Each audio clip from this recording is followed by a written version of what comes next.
Good morning student, class 9th। हम आपको पढ़ा रहे हैं आज आपके हिंदी काव्य में पाठ 9 पथ की पहचान। ठीक है, ये हरवंश राय बच्चन द्वारा लिखा हुआ है। तो देखिए, पूर्व चलने के बटोही बाट की पहचान कर ले। अब देखिए, सबसे पहले हम संदर्भ लिखेंगे। प्रस्तुत पंक्तियाँ हमारी पाठ्य पुस्तक हिंदी काव्य खंड में संकलित पथ की पहचान नामक पाठ से अवतरित है और इसके रचयिता हरवंश राय बच्चन जी हैं। अब देखिए, पूर्व चलने के बटोही बाट की पहचान कर ले। इसका अर्थ है, इसमें मतलब प्रसंग तो पूरा ही मतलब एक ही बार में है, तो देख लीजिए। प्रसंग है इसका, सफल जीवन यापन के लिए मनुष्य को साहस के साथ जीवन मार्ग पर आगे बढ़ते रहना चाहिए। अब देखिए, अर्थ है इसमें कि कवि कहता है कि यात्रा के लिए जो तत्पर राहगीर होते हैं, तो राहगीर के माध्यम से कवि जो है जीवन के मार्ग पर आगे बढ़ने वाले मनुष्यों को संबोधित करता हुआ कहता है कि हे पथिक, तेरे लिए ये अच्छा होगा कि आगे बढ़ने से पहले तू अपने रास्ते की अच्छी तरह से पहचान कर ले। अब है आगे, पुस्तकों में है नहीं छापी गई इसकी कहानी, हाल इसका ज्ञात होता है न औरों की जवानी। अब देखिए, इसमें आगे है कि कवि जो है जीवन मार्ग में अपने अनुभव सबसे श्रेष्ठ होते हैं, बताता है, क्योंकि प्रत्येक व्यक्ति का अपना अपना मार्ग है, अपना अपना रास्ता है तथा अपने अपने व्यक्तिगत अनुभव हैं। इसलिए इस मार्ग का निर्धारण पुस्तकों में नहीं है। छापी गई इसकी कहानी, मतलब इसकी कहानी जो है वो पुस्तकों में नहीं छपी हो सकती है। तो तुम्हें जो कुछ भी मतलब मार्ग अपनाना है, उसकी कहानी पुस्तकों में छपी नहीं मिलेगी, नहीं मिलेगी। तुम्हारे अपने जीवन मार्ग का दूसरों के द्वारा पता नहीं चल सकता। इसका अध्ययन तो तुम्हें स्वयं ही करना होगा। अब है, अनगिनत राही गए इस राह से उनका पता क्या, पर गए कुछ लोग इस पर छोड़ पैरों की निशानी। अब आगे कवि कहता है कि जीवन के रास्ते का मतलब जीवन का जो रास्ता है वो एक ऐसा मार्ग है, ऐसा रास्ता है जिससे जिससे जो है अनगिनत राहगीर जो है वह गुजरे हैं और गुजरते रहेंगे।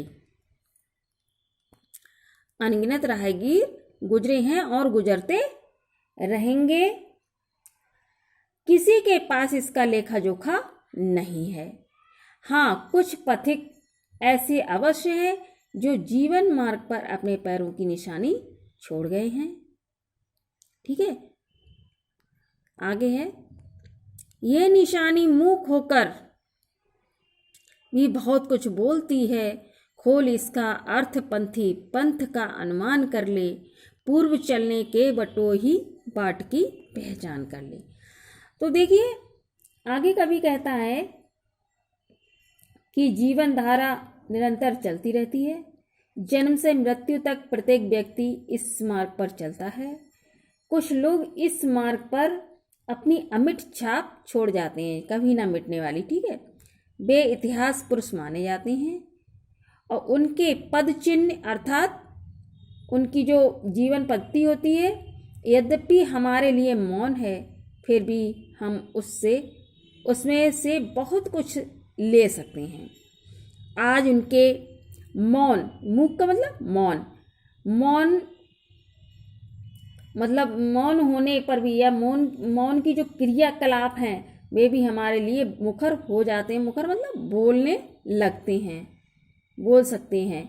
तुम उनके जीवन सूत्रों की व्याख्या करो, उनका अर्थ खोलो और हे पथिक, तुम अपनी राह का अनुमान कर लो। चलने से पहले अपने मार्ग की अच्छी तरह से पहचान कर लो। अब इसमें काव्य सौंदर्य देखिए, भाषा साहित्यिक खड़ी बोली है, रस वीर है, गुण ओज है, अलंकार अनुप्रास तथा विरोधाभास है। ठीक है। शैली मुक्तक है और जो ये छंद है, छंद कविता है। ठीक है। अब आगे देखिए, यह बुरा है या कि अच्छा, व्यर्थ दिन इस पर बिताना, अब असंभव छोड़ ये पथ दूसरे पर पग बढ़ाना। तू इसे अच्छा समझ, यात्रा सरल इससे बनेगी, सोच मत केवल तुझे ही ये पढ़ा मन में बिठाना। अब देखिए, इसका प्रसंग है आपका वही है कि सफल जीवन यापन के लिए मनुष्य को साहस के साथ जीवन मार्ग पर आगे बढ़ते रहना चाहिए। अब इसकी व्याख्या है। कवि कहता है कि हे पथिक, आप तुम्हें जीवन मार्ग पर आगे बढ़ना है, यह रास्ता अच्छा है या यह बुरा है, यह रास्ता बुरा है, ये सोच सोच कर समय नष्ट करना उचित नहीं है। लक्ष्य का ध्यान कर मार्ग का निर्धारण करो और अपनी यात्रा प्रारंभ कर दो। जब तुम एक मार्ग पर चल ही दिए हो तो ये ठीक नहीं रहेगा कि इस मार्ग को छोड़ो और दूसरा पकड़ो। यदि मार्ग बदलते रहे तो तुम्हें अपना लक्ष्य प्राप्त नहीं हो सकेगा। तुम जिस मार्ग पर चल रहे हो उस पर आस्था के साथ चलो, इसी से तुम्हारी यात्रा सफल हो सकेगी।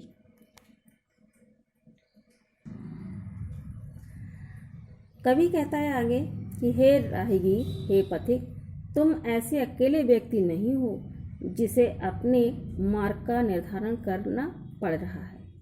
मार्ग का निर्धारण करके आगे बढ़ने की अकेले तुम्हारी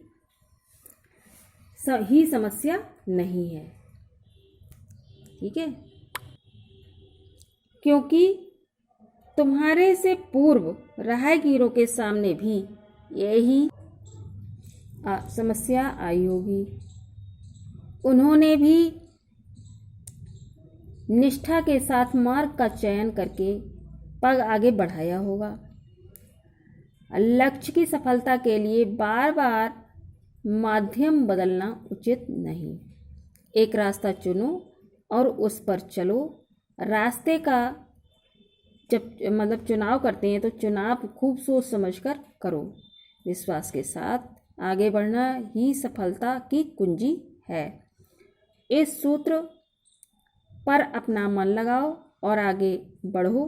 हे पथिक, चलने से पहले अपने रास्ते की पहचान कर लो और तभी उस पर चलो, आगे बढ़ो। है अनिश्चित किस जगह पर सरिता गिर गए हर मिलेंगे, गवहर मिलेंगे। है अनिश्चित किस जगह पर बाग वन सुंदर मिलेंगे। किस जगह यात्रा खत्म हो जाएगी ये भी अनिश्चित है। अनिश्चित कब सुमन कब कंटकों के शर मिलेंगे। कौन सहसा छूट जाएंगे मिलेंगे, कौन सहसा आ पड़े कुछ भी रुकेगा। तू न ऐसी आन कर ले, पूर्व चलने के बटोही बाट की पहचान कर ले। प्रसंग है, इस पद में कवि ने पथिक को जीवन के मार्ग में आने वाली सफलताओं एवं असफलताओं के प्रति सचेत किया है और निरंतर आगे बढ़ने की प्रेरणा देते हुए वचन जी कहते हैं। व्याख्या है। हे पथिक, ये कहना बहुत ही कठिन है कि तुझे किस स्थान पर नदी, पहाड़ अथवा गड्ढे मिलेंगे।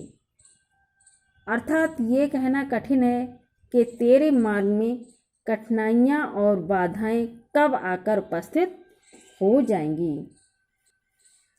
ये भी निश्चित रूप से नहीं कहा जा सकता है कि किन किन स्थानों पर तुझे सुख का अनुभव होगा। निश्चित रूप से ये नहीं कहा जा सकता है कि तेरे ये जीवन यात्रा किस स्थान पर जाकर समाप्त होगी।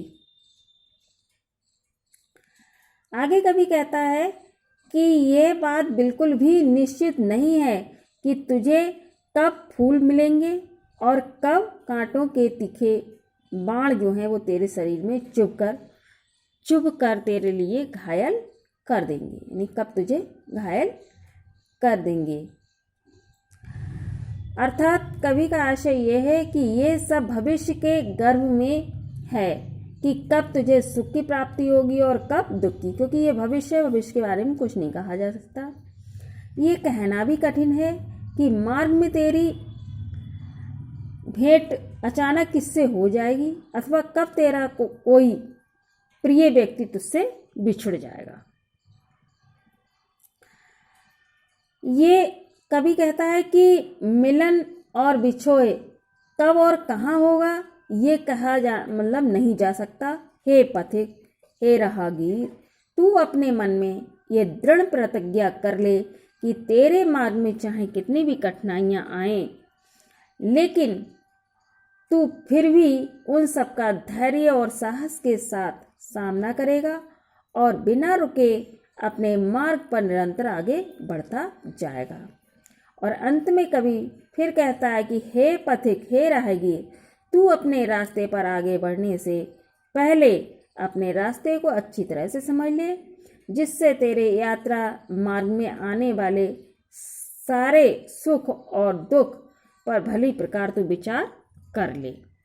काव्य सौंदर्य है, भाषा खड़ी बोली, रस शांत है, गुण ओज है, अलंकार अनुप्रास तथा रूपक है, शैली मुक्तक है और छंद पद यानी गीत है। ठीक है।